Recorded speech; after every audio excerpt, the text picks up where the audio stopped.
Click on subscribe button and don't forget to hit the bell icon.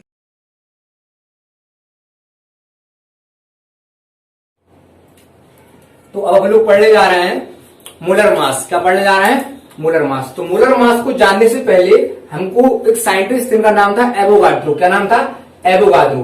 तो Avogadro जो scientist थे, इन्होंने एक वैल्यू दी जिसको हम लोग बोलेंगे एवोगाड्रो नंबर। क्या बोलेंगे? Avogadro number. तो एवोगाड्रो नंबर जो था वो आपका था 6.022 10 की पावर 23 यूनिट। ठीक है बेटा, इसी को मैंने बोला वन मोल। ठीक है, इसी को बोला क्या? One mole. यानी कि हम लोग कह सकते हैं कि वन मोल में कितना यूनिट है? तो वन मोल में कितना यूनिट है? 6.022 10 की पावर 23 यूनिट। ये जो वैल्यू है आपकी, ये एक नंबर है। सपोज करो मैंने कहा किसी से, आपसे ही कहा मैंने कि वन मोल कुर्सी लेके आओ। क्या लेके आओ? वन मोल कुर्सी लेके आओ। तो वन मोल कुर्सी जब आप लेके आएंगे तो वो ये कितनी गिनेंगे आप लोग? 1 2 3 4 से गिनेंगे और इतना गिनना पड़ेगा आपको 6.022 10 की पावर 23। जब आप इतना काउंट कर लेंगे तो इतना जो काउंट करेंगे उसी को क्या बोलूंगा मैं? One mole. क्या बोलूंगा मैं? One mole. अब इतना सारा आप कैसे काउंट करेंगे? इसीलिए केमिस्ट्री में आसान करने के लिए साइंटिस्ट ने एक नंबर दिया और उन्होंने कुछ बातें रिलेट की। ठीक है, तो वो हम लोग देखते हैं। तो वन मोल इक्वल टू होता है, क्या होता है वन मोल इक्वल टू? अगर मैं लिखूं यहां पर तो मैं लिख सकता हूं one mole equal to atomic mass of atom. क्या लिखा मैंने? Atomic mass of atom. यानी किसी एटम का जो मास होगा, किसी भी एक एटम का जो मास होगा उसको मैं क्या बोलूंगा? One mole. क्या बोलूंगा मैं? One mole. तो यहां पर लिख सकता हूं मैं एटॉमिक मास ऑफ एटम। ठीक है, ऑफ वन एटम कर लीजिए आप और अच्छे से फ्रिक्वेंटली आप समझ जाएंगे। Atomic mass of one atom equal to किसके हो जाएगा? One mole. किसके हो जाएगा? One mole. समझ पाए आप? यानी किसी भी एटम का जो एटॉमिक मास होगा वो एक मोल के बराबर माना जाएगा। ठीक है, ठीक। अब हमें मालूम है कि वन मोल इक्वल टू कितना नंबर होता है? इतना होता है। तो इसको मैं लिख सकता हूं कि atomic mass of one atom equal to one mole. यह मैं कह सकता हूं कि किसी भी एटम का जो एटॉमिक मास होगा उसके अंदर कितने एटम प्रेजेंट होंगे? कितने एटम प्रेजेंट होंगे? 6.022 10 की पावर 23 एटम। 23 एटम। बात समझ आई? 23 एटम्स। यानी कि किसी भी एटम का जो एटॉमिक मास होगा उसको बोलूंगा मैं वन मोल। क्या बोलूंगा मैं? One mole. और उस वन मोल में कितने एटम मौजूद होंगे बेटा? 6.022 10 की पावर 23 एटम मौजूद होंगे। सपोज करो मैंने एग्जांपल ले लिया आपके सामने सोडियम। क्या ले लिया? सोडियम। तो सोडियम की अगर बात करूं मैं तो सोडियम का बेटा जो एटॉमिक मास होता है वो कितना होता है? 23। तो जो 23 होता है वो इक्वल होगा किसके? वन मोल की। अगर मैं कहूं कि सोडियम का जो 23 है मास, उसमें कितना एटम मौजूद है? तो कितना एटम मौजूद है? 6.022 10 की पावर 23 एटम्स मौजूद होंगे। सपोज करो मैंने ले लिया कैल्शियम। अब कैल्शियम जो होता है उसका मास कितना होता है बेटा? 40। तो जो 40 होगा वो किसके बराबर होगा? वन मोल के बराबर होगा। किसके बराबर होगा? वन मोल के बराबर होगा। यानी कि अगर मैं कहूं कि कैल्शियम की जो 40 ग्राम है, कैल्शियम की जो 40 ग्राम है उसी को मैं वन मोल कह रहा हूं, उसके अंदर कितने कैल्शियम है? कितने कैल्शियम होंगे बेटा? 6.022 10 की पावर 23 यूनिट। तो आप समझ रहे हैं कि किसी भी एटम का जो भी एटॉमिक मास होगा वो इक्वल होगा किसके? वन मोल के। और उसी एटॉमिक मास में जो नंबर ऑफ एटम्स मौजूद होंगे वो कितने होंगे? 6.022 10 की पावर 23। तो अब हम एग्जांपल लिखते हैं एक दो।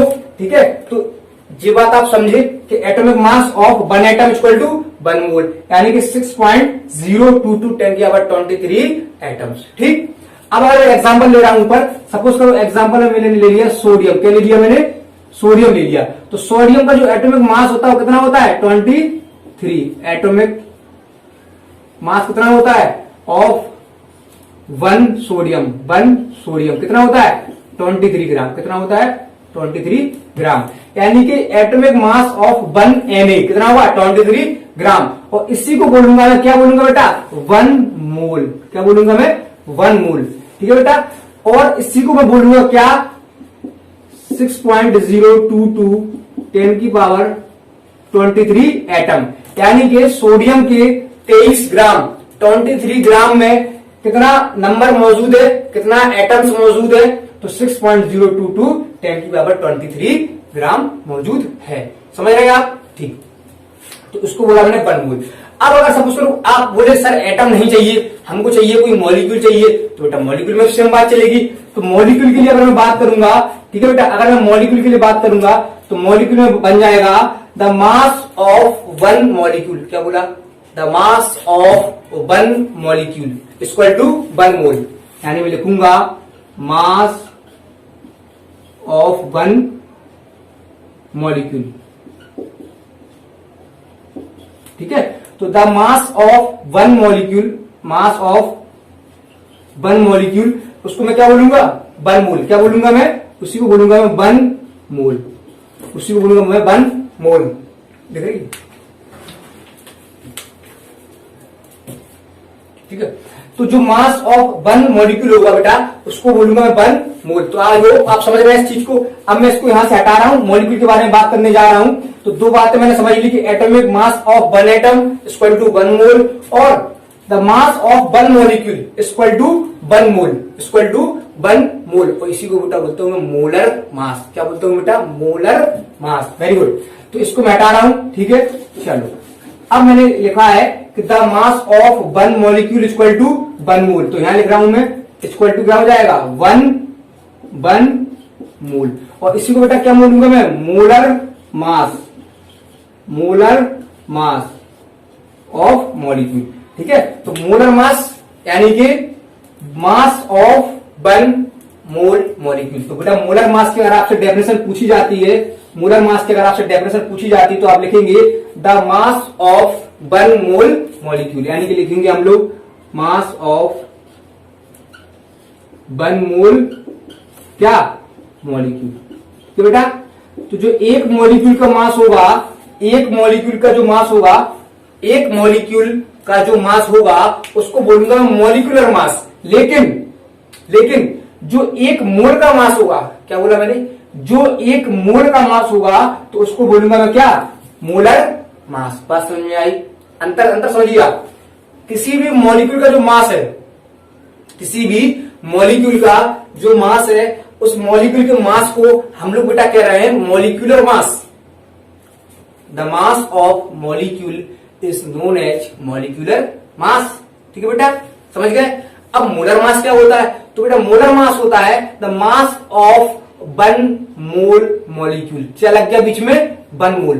तो जो 1 मोल मॉलिक्यूल का मास होगा उसी को हम लोग नाम देंगे बेटा मोलर मास। समझ गए आप लोग? ठीक है, ठीक। तो इस तरीके से अगर हम लोग बात करेंगे तो यानी कि mass of 1 molecule equal to 1 mole के बराबर होता है। उसी को मैंने क्या कह दिया? Molar mass. ठीक है बेटा, यानी कि the mass of 1 mole molecule is known as molar mass. ठीक है बेटा, इस तरीके से आप लोग समझ गए हैं। तो बेटा एक छोटा सा कॉन्सेप्ट था मोलर मास का। ठीक है बेटा, तो अगर हम एक एग्जाम्पल की बात करते हैं, एग्जाम्पल ले लेंगे इसी में। सपोज करो हमसे बोला H2SO4, तो H2SO4 हमको लिया, बोला H2SO4 का मोलर मास बताइए। क्या बताइए? Molar mass. तो अब आपको हमको निकालना, सबसे पहले इसका मास निकालो। क्या निकालो? इसका मास। तो इसका मास कितना आएगा जब आप निकालेंगे? अभी हमने निकाला है पीछे, तो इसका मास आएगा 98 ग्राम। कितना आ गया? 98 ग्राम। तो बेटा 98 ग्राम जो है, 98 ग्राम जो है इसका, वो 98 ग्राम इसका इक्वल होगा किसके? 1 मोल के। यानी 98 ग्राम इक्वल टू बोलूंगा मैं 1 मोल। क्या बोलूंगा मैं? इक्वल टू बोलूंगा मैं 1 मोल। ठीक है, तो यानी 98 ग्राम इक्वल टू 1 मोल। और मैंने लिख रखा है कि जो 1 मोल का मास होगा उसी को मैं क्या बोलूंगा? मॉलिक्यूलर क्या? नहीं, मोलर मास। तो यानी यहां पर लिखूंगा मैं 98 ग्राम जो निकल के आया है उसको बोला मैंने 1 मोल। क्या बोला मैंने? 1 मोल।